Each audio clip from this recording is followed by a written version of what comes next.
Now he'll look well. In fact, joining us now via Skype is our SABC senior sports reporter, Velile Mbuli. Speaking all things, well, firstly, Velile, let's start right there. The package that we just had, Akani Simbine, I know you were there earlier today. We've had a long day covering all these sporting codes. That man has done wonders, sub-10s galore.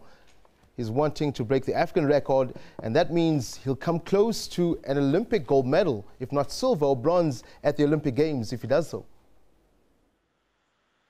Oh yes, thanks, Jobe. I think from what we saw last year, especially in the Olympics, I mean, that fifth finish, most of us at that time, we were hoping that he would get that bronze medal. But I think the way that he started this year, I mean, I think now 6 sub-10 that is ran so far this season, and also you look at the recent race that he had in Doha, it is promising. But I think for me today, what was also important was to see another athlete getting some corporate support in South Africa and from a multinational company. I know that it's still a long season, but I think these are some of the things that are encouraging. And I'm hoping that the spin-offs from this, I know that these are individuals that are getting this, this sponsorship now, but I hope that in the long run, this would also spill off to the mother body, ASA, because, I mean, when we spoke to the agent today, Pete Van Zyl, he spoke about some of the other boys like Clarence, Gift, and the other youngsters who have qualified for the World Champs, but they might not have the means to get there. It's a rub-off effect, isn't it, Velile? We've always spoken about it. We're seeing the women as well doing well in the sprints, but Akani and those kids, I mean, the ones just mentioned now, we saw them at the SA Nationals. It's a revelation. I mean, we wake up 2017, South Africa is brimming with talent, especially in the sprint, something we've never heard of. I think the last time we had a finalist in the Olympic Games, the 100 meters was way back in 1906 or somewhere back then. But it's quite something, it's quite a good feat, so to speak. Yeah, in fact, this is one of some of the questions that we asked today, because, I mean, if you look at the SA record, that 10.06, it stood there for a very long time, up until recently when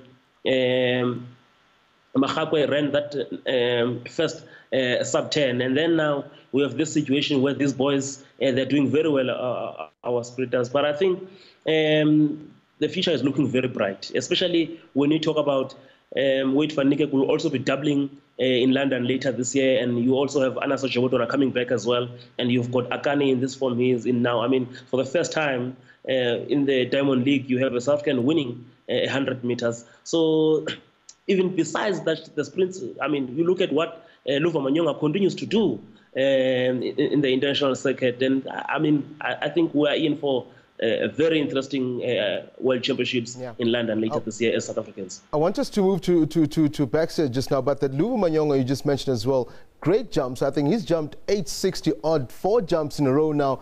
You remember the beginning of the season, he said he wants to do 9 meters and break that record. I do not want to say, is it possible, but you can never say never with this young man. He also just won the jump, or the long jump, at the recent Diamond League leg, 861, a Diamond League record as far as that was concerned as well. So the future is bright all around, both track and field for South Africa. Very bright, Jobe. I mean, you look at the way he started.